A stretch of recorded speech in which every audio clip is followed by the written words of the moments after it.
Tuhan yang ku minta,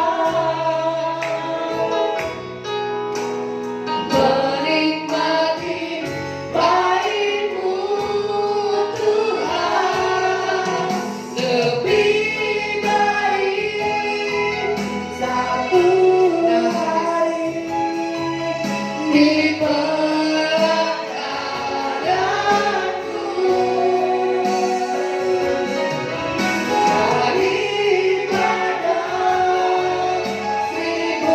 1000 hari di tempat lain.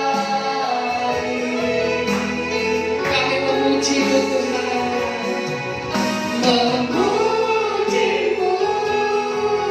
menyembah-Mu dalam layak hidup.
Bagi kebaikan Yesus.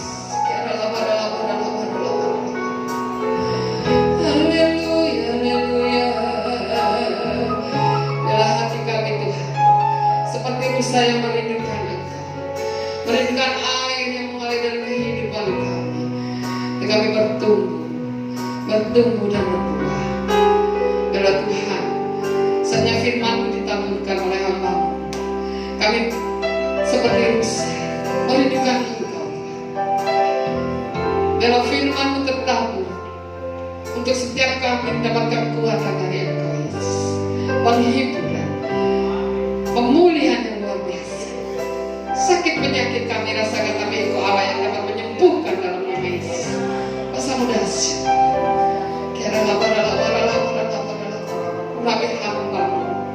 Urapi hamba-Mu Bapak Michael, selalu Tuhan dalam kehidupannya Tuhan menjadi teladan buat setiap kami Tuhan. Bahwasanya Engkau ada di dalam kehidupan. Di dalam nama Yesus kami percaya. Haleluya.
Tiada yang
Puji nama Tuhan, saudara. Kita akan mendengarkan firman Tuhan. Mungkin yang kita lakukan pada hari ini kita merasa capek mungkin ya secara manusia, karena kita adalah orang-orang yang memang diberikan kepercayaan untuk melayani Tuhan. Dengan pelayanan-pelayanan yang memang sudah kita karyakan, kiranya Tuhan terus dipermuliakan dalam setiap pelayanan kita. Saudara yang dikasihi Tuhan, saya akan berbicara pada malam hari ini tentang Roh Kudus. Banyak orang masih menyangkal siapa Roh Kudus itu sebenarnya. Dalam keberadaan Roh Kudus, banyak gereja juga masih belum menerima kedatangan dan kehadirannya di dalam setiap ruangan. Padahal Roh Kudus itulah yang sebenarnya dijanjikan Tuhan Yesus. Pada waktu Yesus naik ke surga, dia menceritakan ada seorang penghibur, ada penghibur, sang penghibur yang akan datang menggantikan Yesus yang ada di bumi. Yesus naik ke surga, lalu dia menyediakan tempat-tempat di sana untuk orang-orang yang mau tinggal di sana, orang-orang percaya, orang-orang dipilih. Lalu dia menurunkan sang penghibur. Jadi pada waktu Yesus di bumi, pekerjaan ini sebenarnya belum selesai. Tetapi yang namanya Tuhan kita adalah Tuhan yang bertanggung jawab dan berdaulat sepenuhnya. Lalu Dia turunkan penghibur. Sang penghibur inilah yang dinamakan sebagai Tuhan Roh Kudus, yang saat ini kita bisa menyembah di dalam berbahasa roh, di dalam damai sejahtera, di dalam kekuatan. Itu semuanya diberikan daripada Tuhan Roh Kudus yang ada di dalam diri kita. Sebab kenapa pekerjaan Roh Kudus inilah yang seringkali terjadi di dalam kehidupan kita hingga sampai sedalam batin kita. Dalam setiap kelemahan-kelemahan kita pun Dia bisa mendengar dan Dia bisa tahu dan bisa disampaikan keluhan-keluhan itu kepada Tuhan, yaitu Roh Kudus ini yang menyampaikannya. Dari itu saudara, dalam hidup kita harus lebih dekat mengenal tentang Roh Kudus. Jangan hanya percaya pada orang, tapi alami pribadimu dengan Roh Kudus, supaya engkau mengalaminya. Tidak hanya sebatas engkau mendengar dari setiap orang, bahkan mungkin kita pernah menolak apa itu baca roh, apa itu, dan sebagainya. Nah saudara, kalau kita memang belum mengalaminya, tentu saja kita akan banyak, malah justru kadang-kala setiap orang Kristen bisa menjadi pengejek kalau kita tidak mengalami yang namanya Roh Kudus.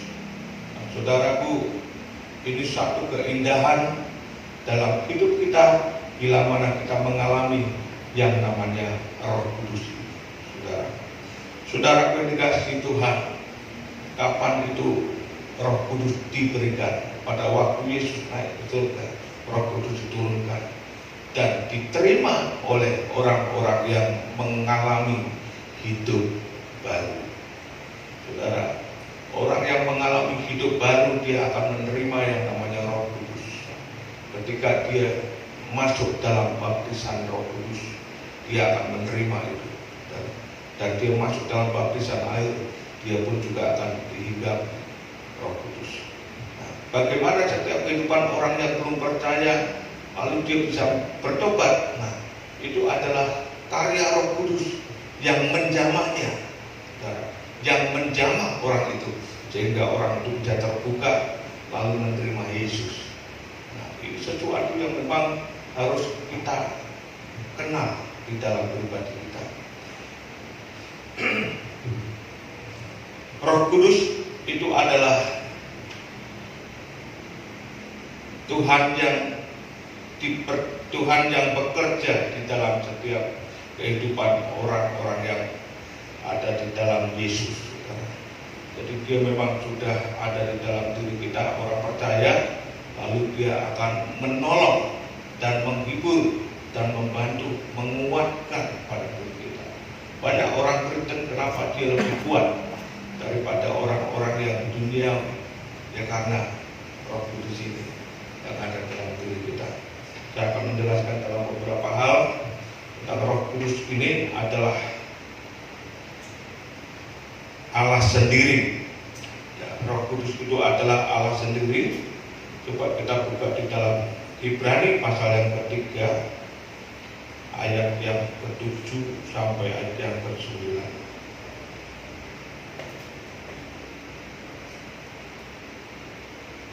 Ibrani pasal yang ketiga, ayat yang ke-7 sampai ayat yang ke-9.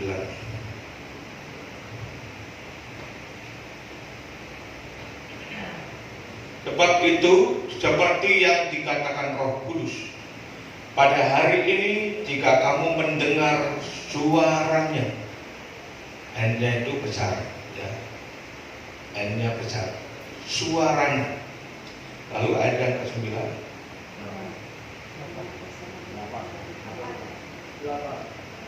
8. Janganlah keraskan hatimu seperti dalam kegeraman pada waktu pencobaan di padang gurun, ya, di mana nenek moyangmu mencobai aku besar dengan jalan menguji aku besar, sekalipun mereka melihat perbuatan-perbuatanku 40 tahun lamanya. Ini menunjukkan bahwa Roh Kudus juga adalah Allah sendiri yang bekerja di dalam setiap orang-orang yang percaya.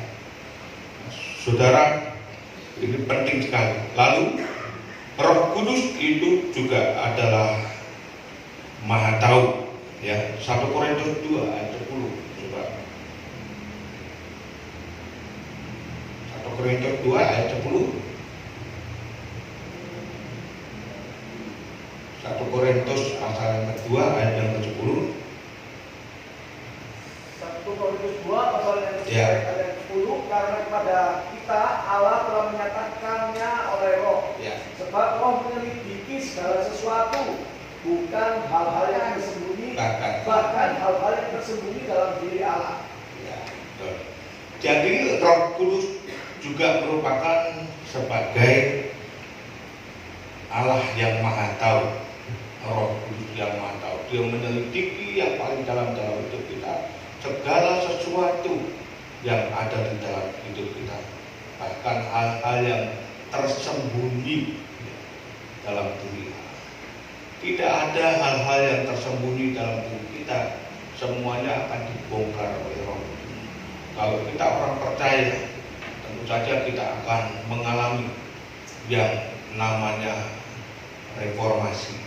Nah, dengan reformasi itu, karena Roh Kudus itu sedang berdaulat dalam diri kita, kadang untuk membongkar dosa-dosa kita, kadang untuk membongkar pikiran-pikiran kita, membongkar setiap hati kita yang jahat atau baik, dibongkar semua. Dalam hal itu kita akan yang namanya menyadari dengan keberadaan kita sendiri sebagai orang yang percaya. Nah, saudara pun kasih Tuhan. Lalu di dalam Mazmur pasal yang ke-139 ayat yang ke-7 sampai ke-13, di situ menyatakan adalah Roh Kudus bisa hadir di mana-mana. Roh Kudus bisa hadir di mana-mana. Mazmur 139 ayat yang ke-7 sampai yang ke-13 mengatakan demikian. Kemana aku dapat pergi menjauhi Roh-Mu? Kemana aku dapat lari dari hadapan-Mu? Jika aku mendaki ke langit, Engkau di sana. Jika aku menaruh tempat tidurku di dunia orang mati, di situ pun Engkau. Lalu, jika aku terbang dengan sayap fajar dan membuat kediaman di ujung laut, juga di sana tanganmu akan menuntun aku dan tangan kananmu memegang aku.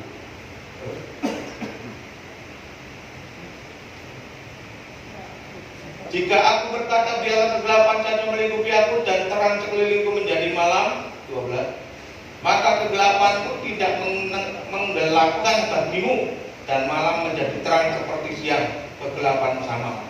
Sebab Engkaulah yang membentuk buah pinggangku, menenun aku dalam kandungan ibuku.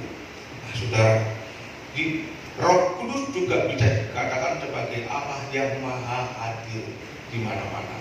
Jadi gini, dengan menyadari bahwa Roh Kudus tidak bisa dibohongi, ya, dengan menyadari bahwa Roh Kudus hadir di mana-mana, tentu saja kita harus berani mengambil sebuah komitmen, jangan sampai kita salah langkah. Apapun yang disembunyikan setiap orang percaya, Tuhan itu tahu.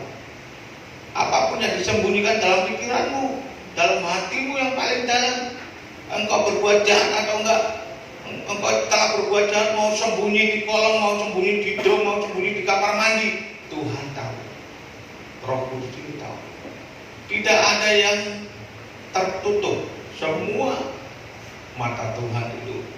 Kenapa dikatakan mata Tuhan itu bisa menjelajah seluruh bumi? Itu dia pekerjaan Roh Kudus yang maha tahu.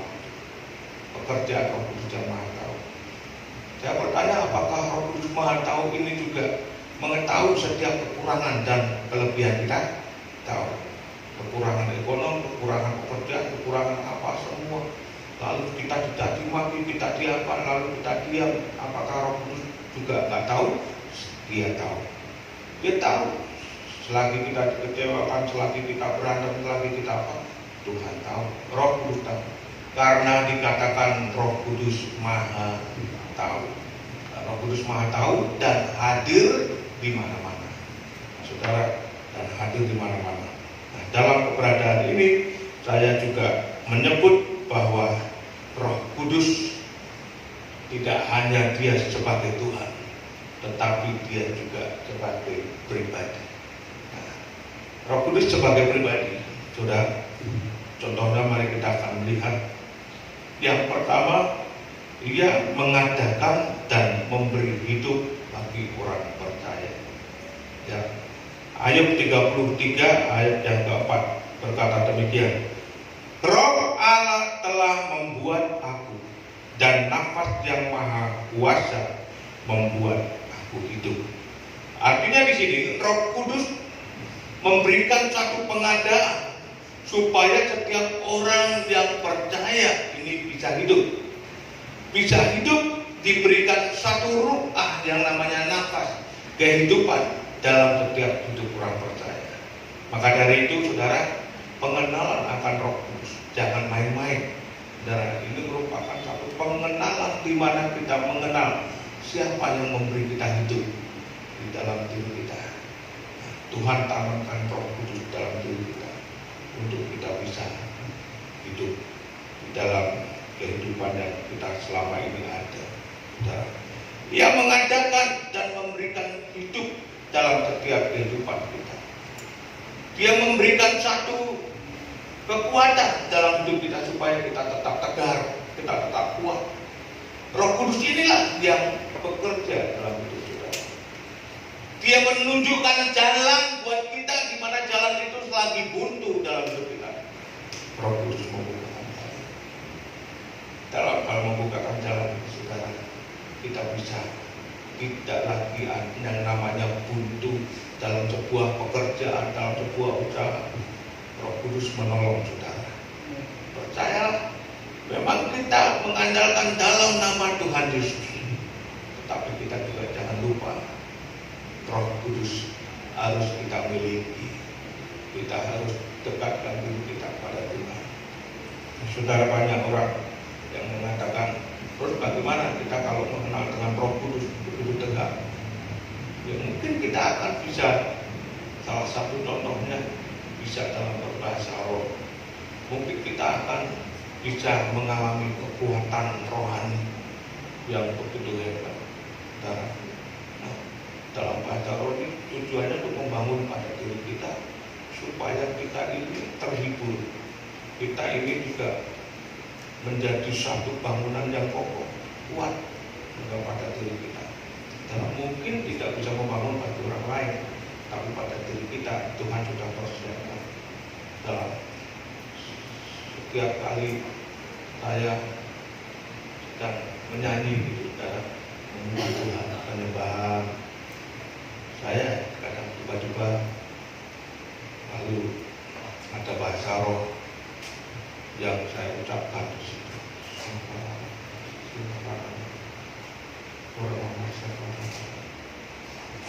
Ketika saya naikkan pujian, saya merasa dilegakan. Jadi kelegaan itu nggak harus pada saat kita datang nangis berdoa. Pada waktu kita menyembah Tuhan dengan sungguh-sungguh, lalu kita kedatangan kehadiran Roh Kudus menjamah dalam diri kita, maka ada satu kekuatan kelegaan yang kita alami pada saat itu juga. Ya, dengan kelegaan itulah saudara, kita bisa membangkitkan roh kita, ada semangat yang baru, dan sehingga kita juga diberkati dalam ibadah itu, diberkati dalam ibadah.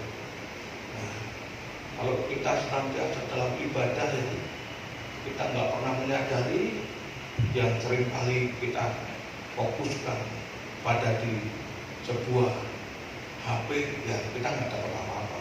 Nah, ya ibadahmu hanyalah sebatas engkau datang absen, seolah-olah dalam hidup kita ini hanya menuruti roh agama. Ya, doa puasa, ikut doa puasa, doa malam, ibadah raya, ikut doa ibadah raya, tapi nggak mengalami apapun.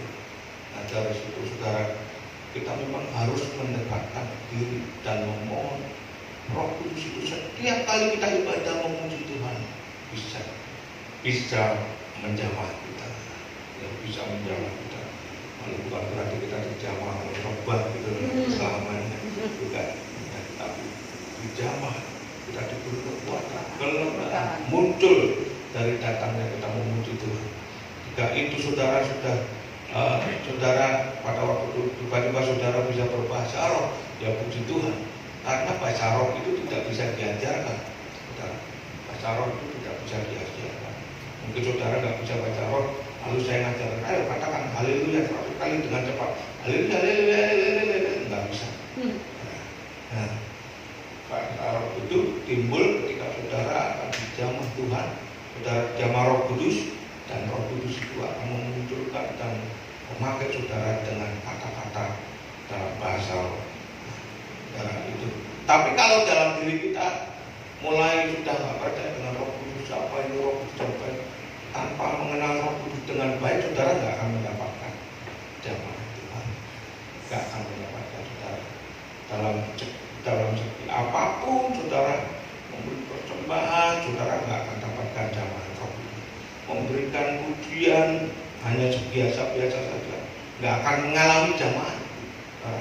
Yang memberikan apapun dan saudara punya, sekalipun saudara nggak akan mendapatkan jamaah Roh Kudus kalau saudara sendiri nggak pernah datang dan mengenal Roh Kudus dengan sungguh-sungguh.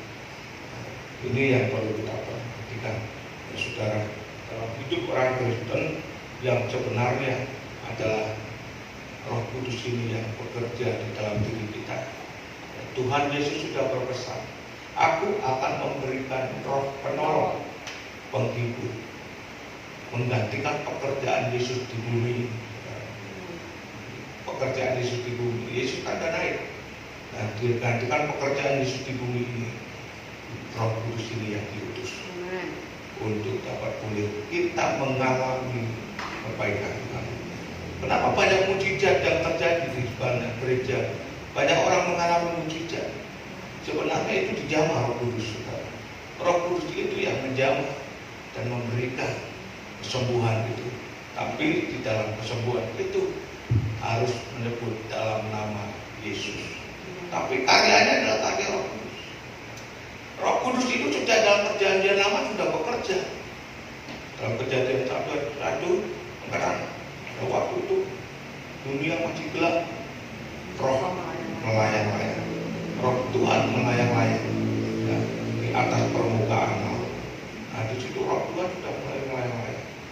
Dia intervensi dalam setiap tempat untuk dapat pulih mana yang perlu untuk diciptakan. Dia mengatur strategi, ya. Dia mengatur strategi dalam penciptaan Tuhan. Itu luar biasa. Nah, dalam hal itu ketika siap untuk diciptakan, maka firmanlah ini jadi, firmanlah ini jadi, firmanlah ini jadi semua jadi. Sehingga hasilnya apa? Saudara tahu hasilnya? Sungguh amat baik dalam penciptaan. Itu luar biasa. Nah, ketika hal itu terjadi, maka seolah-olah Roh Kudus ini tidak lagi bekerja dengan kejatuhan manusia. Karena dengan kejatuhan manusia, ketika manusia jatuh dalam dosa, seolah-olah Roh Kudus ini tidak bekerja. Tapi kita melihat, saudara, bahwa Tuhan memang tahu nggak kalau manusia ini pasti akan jatuh. Tahu nggak? Ya, Tuhan pasti tahu.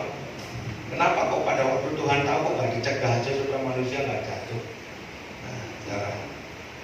Nah, inilah yang namanya kedaulatan Tuhan. Memberikan satu kebebasan. Manusia bukan robot. Itu, saudara. Manusia memiliki sebuah kehendak yang bisa dilakukan dengan sendirinya. Bahwa aku berbuat kiri, aku bisa berbuat kanan, aku bisa berbuat belakang, aku bisa berbuat depan. Segala sesuatu itu hanya dimonitor oleh Roh Kudus. Nah, Tapi Roh Kudus mengingatkan begitu jelas ketika Hawa itu mau jatuh di dalam dosa. Hawa mau jatuh di dalam dosa, digoda dalam ular bukan. Hawa mengingatkan Roh Kudus dalam kehidupan. Ingat bahwa buah yang di situ tidak boleh dimakan. Diingatkan. Tapi ketika ular ini berhasil membujuk, Hawa tetap tidak mereken apa kata. Lalu dia melanggar, buah itu diambil sehingga fatal terjadi. Lalu manusia itu diusir dari Taman Eden, lalu dikutuk, kena kutuk Tuhan. Selain itu, di dalam Kejadian pasal yang ke-6 ayat yang ketiga di sana akhirnya mengatakan demikian. Rohku tidak akan selama-lamanya tinggal dalam hidup manusia, sebab manusia adalah daging. Nah, dan umurnya hanya 120 tahun saja dalam usia itu, ya kan? Dalam firman Tuhan yang Kejadian 6 ayat 3 kita melihat dalam hal itu bahwa Roh Kudus itu sebenarnya sesuatu yang baik, yang menolong setiap orang untuk mengingatkan hal-hal yang jahat. Setiap kali kita mau berbuat jahat, ayo saudara, percaya atau nggak percaya, kita selalu diingatkan Roh. Betul nggak? Kita menjadi orang Kristen. Bu Yojo, rasanya tombol ini misalnya, ini sudah dalam memori ini sudah sebenarnya sudah nggak boleh, itu sudah, ya. Lalu kita mau setiap kali kita berantem,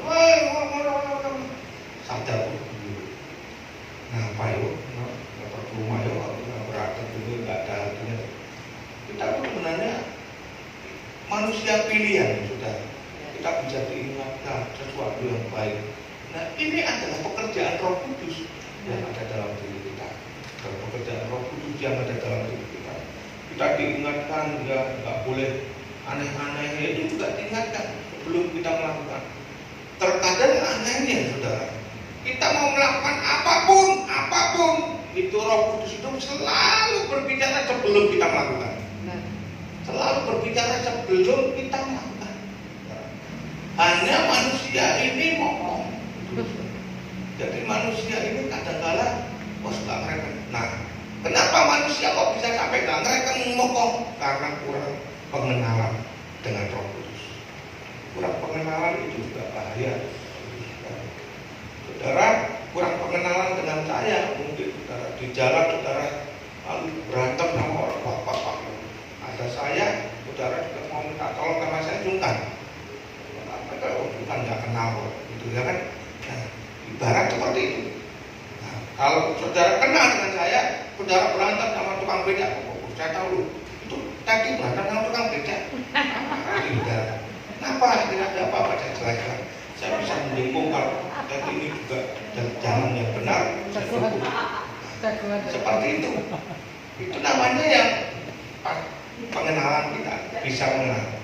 Nah, demikian juga kalau kita kurang pengenalan dan kalau kita nggak direct, Roh Kudus itu hanya mengingatkan saja, jangan gini, tapi dia tidak bisa menolong kita karena kita kurang kenal. Nah, berusaha kita dalam hidup ini mengenal Roh Kudus dengan baik. Ya saudara, mengenal Roh Kudus dengan baik. Lalu saudara, Roh Kudus adalah pribadi. Selain dia mengadakan dan memberi hidup, ia juga memimpin hamba-hamba Tuhan kemana ia harus berkhotbah. Dia tundukkan segala sesuatu. Kisah 8 ayat 29 mengatakan ini. Lalu kata Roh kepada Filipus, pergilah ke situ dan dekatilah kereta itu. Roh Kudus pergi, Filipus, kamu pergi ke situ, dekati tempat itu, mungkin ada sesuatu benar dan segala sesuatu dia lakukan betul. Nah, lalu yang ketiga, saudara, ia yang mengajar hamba Tuhan apa yang harus dikhotbahkan. Wah, jadi sekalipun kita dalam suatu saat kita dituntut, kamu harus khotbah, saudara. Nah, ini yang dimaksud Kalau kita pengenalan dengan Roh Kudus baik, maka Roh Kudus akan menuntun kita dalam setiap apa yang harus kita sampaikan. Ya, seperti dalam 1 Korintus 2 ayat 13 ini. Dan karena kami menafsirkan hal-hal rohani kepada mereka yang mempunyai roh, kami berkata-kata tentang karunia-karunia Allah dengan perkataan yang bukan diajarkan kepada kami oleh hikmat manusia, tetapi oleh roh. Dia sampaikan khotbah wah, ngomong sebenarnya mendadak ya saudara. Dan satu saat, tapi ya enggak, ini ya memang enggak boleh terus terjadi. Nanti hingga akhirnya kita bisa saja mencobai Tuhan, ya. Tapi saudara, dalam hal ini kita melihat kondisi, memang kondisinya seperti ini, boleh. Tolong Mbak Santi, Bu Santi, khotbah ya hari ini nanti jam 6 sore khotbah misalnya. Nah, Bu Santi ini bergaul karib dengan Roh Kudus. Nah, dia nggak akan takut dengan tantangan seperti itu. Lalu dia maju menyampaikan firman. Apa saudara firmannya? Nah, itu karya Roh Kudus yang menunjukkan firman itu dan menuntun di dalam pengajaran firman itu hingga bisa disampaikan. Itu sesuatu yang luar biasa, saudara. Ya. Nah, saudara juga mungkin kita harus rapat mulai menjadwal dalam 1 bulan supaya juga yang lain ada banyak persiapan. Dalam pengurus kemarin sudah saya sampaikan untuk dijadwal, tolong dijadwal semua. Ya, disetelkan pun juga nggak masalah dalam grup. Mau iri mau bagaimanapun terserah, ini memang jadwal kita. Jadwal yang sudah dibentuk. Ya. Kenapa orang Kristen harus iri? Kan nggak boleh. Ya, kenapa orang Kristen harus jengkel? Kan nggak boleh. Nah, semua harus tertata dengan baik. Ya. Nah, saudara, Roh Kudus itu juga bisa berselisih dengan orang yang berdosa. Ya. Kejadian 6 ayat 3 di sana dikatakan, berfirmanlah Tuhan, Rohku tidak akan selama-lamanya tinggal di dalam manusia karena manusia itu daging. Ya. Umurnya akan 120 tahun saja. Itu dulu, zaman dulu dalam kejadian aja Tuhan sudah batasi umur manusia 120 tahun saja. Menginjak 400 tahun kemudian di dalam perjanjian di Mazmur itu manusia sudah berbeda umurnya. 70 tahun kalau kuat, 80 tahun pun 10 tahun aja. Isi dikongkon coro, minta, balungnya kok coplek kabeh dan sebagainya. Nah, saudara, ini memang umur manusia begitu terbatas. Ya, Roh Kudus juga mengincapkan setiap orang. Ya, nah, dan kalau ia datang, ia akan mengincapkan dunia dalam Yohanes 16 ayat 8. Yohanes 16 ayat 8. Mengincapkan dunia akan dosa, kebenaran dan penghakiman. Ya. Roh Kudus juga menghibur. Ya. Dia membantu dalam kelemahan kita. Coba Roma 8 ayat 26. Roma 8 ayat 26 mengatakan demikian. Demikianlah juga Roma 8 ayat 26. Ya. Demikian juga Roh membantu kita dalam kelemahan kita. Nah, Roh itu membantu kita dalam kelemahan kita. Ya, saudara, misalnya kelemahan ini berkata tentang sesuatu yang negatif dalam diri kita, ya. Nah, kekurangan, kita sambat, kita ngeluh, kita bersungut-sungut, kita membuat apa? Nah, Roh ini mulai berkarya dalam kelemahan kita. Ya. Sebab kita tidak tahu bagaimana sebenarnya harus berdoa. Kita dibawa kepada satu hubungan yang intim dengan Tuhan. Nah, Roh Kudus ini membawa kita dalam kelemahan kita daripada awakmu sambat, ngeluh-ngeluh, awakmu kakek loro dan sebagainya, dibawa hatinya ini kepada satu hubungan intim dengan Tuhan, yaitu berdoa. Nah, tiba-tiba orang berdoa menyadari, nah itu sudah pekerjaan Roh Kudus, ya. Harus berdoa. Tetapi Roh sendiri berdoa untuk kita. Nah, dalam kelemahan kita, selagi kita hanya bisa meneteskan air mata, nggak bisa ngomong, nggak bisa ngucapin dalam doa hubungan kita dengan Tuhan, Roh ini sudah menyampaikan kelemahan, menyampaikan doa-doa dari kita kepada Tuhan.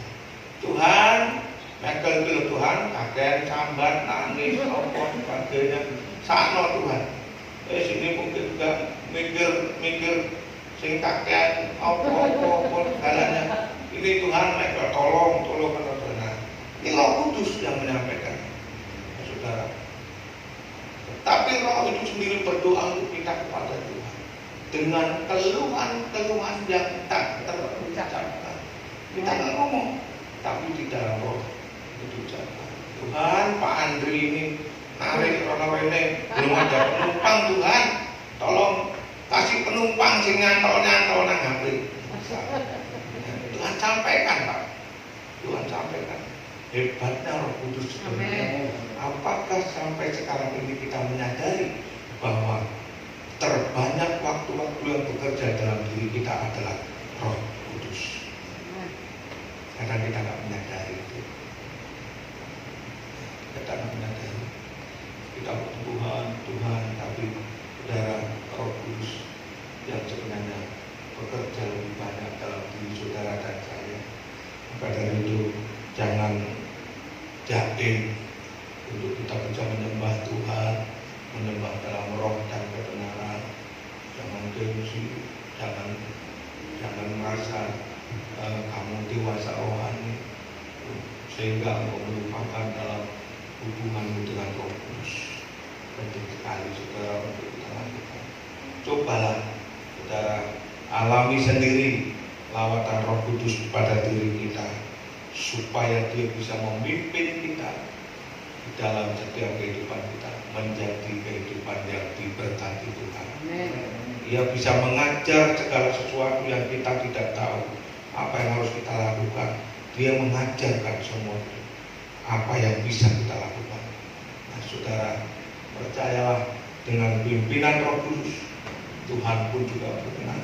Akan ada jalan yang terbuka, akan ada jalan yang terbuka. Firman Tuhan berkata, Dia buka jalan saat tiada jalan. Dengan ajaib dan Dia buka jalan bagiku. Nah, saudara, ini pekerjaan Roh Kudus.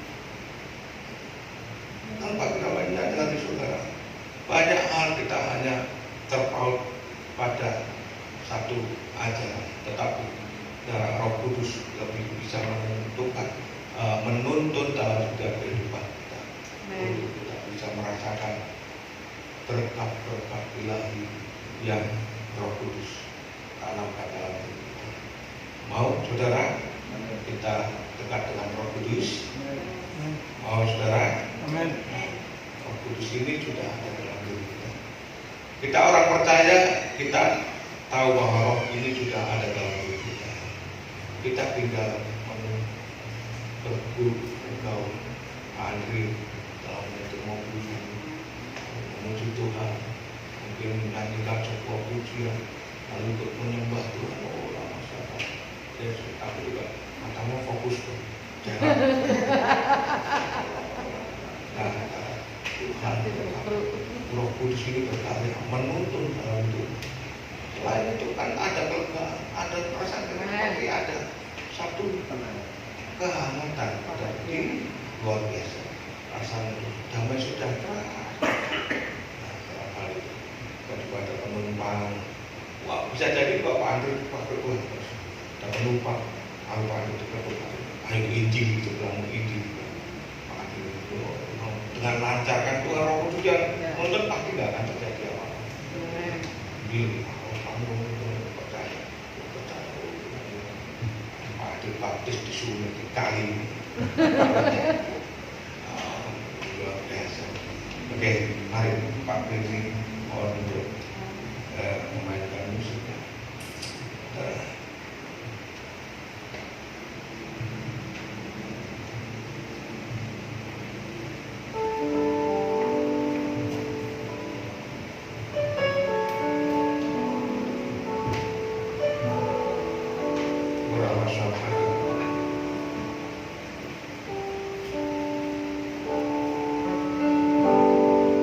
Mari kita buka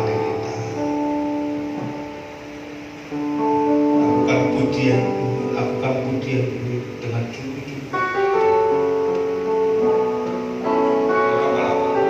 Hadirat Tuhan adalah kehadiran Roh Kudus yang dapat menjamah dalam hidup kita. Rasakan kehadiran Roh Kudus dalam hidup kita. Kita akan mengalami kembali, dipulihkan, kesegaran dalam hati.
orang-orang yang dekat keluarga kami, orang-orang yang bagian dalam keluarga kami yang sakit, dalam nama Yesus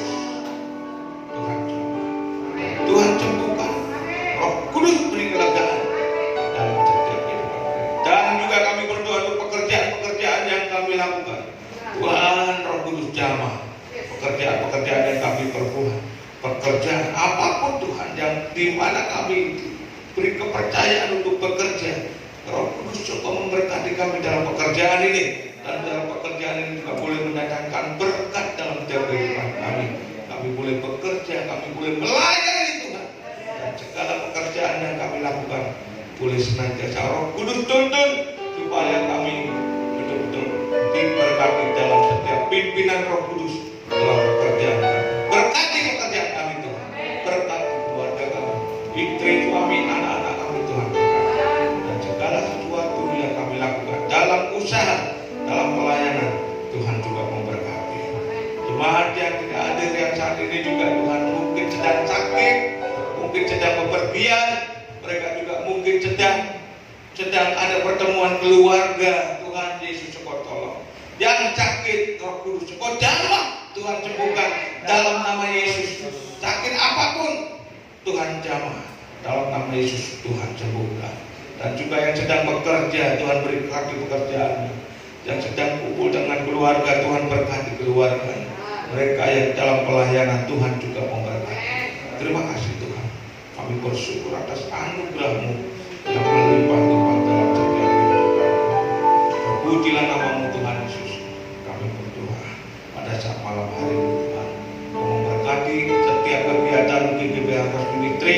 Kami berdoa untuk sidang raya di bulan November, Tuhan juga jamah, dan Tuhan memberkati Roh Kudus tuntun dalam sidang raya untuk memilih kepemimpinan yang Tuhan kehendaki supaya GGB ini juga boleh senantiasa berjalan sesuai dengan tujuannya. Terpujilah nama-Mu. Saudara, mari kita akhiri ibadah kita pada saat ini. Angkat kedua tangan, buka hatimu. Tuhan Roh Kudus menjamah hidupmu. Dan biarlah engkau mengalami kelegaan pada malam hari ini. Engkau mengalami mujizat, engkau mengalami berkat yang dilimpahkan dalam kehidupan sampai selama-lamanya. Ulanglah dengan membawa berkat Tuhan. Engkau diberkati dalam kasih karunia Bapa, diberkati dalam kasih karunia Bapa dan cinta kasih Yesus Kristus, dan di dalam pertolongan Roh Kudus menyertai kita semua, memberkati, menuntun, memimpin dalam hidup kita untuk selama-lamanya. Diberkati keluargamu, suamimu diberkati, istri diberkati, anak mantu, cucu, semua dalam keluargamu diberkati, pekerjaanmu diberkati, usahamu diberkati, pelayananmu. Tuhan memberkati kita semua. Percayalah, Tuhan malam hari ini akan mempersiapkan berkat bagi kita. Di dalam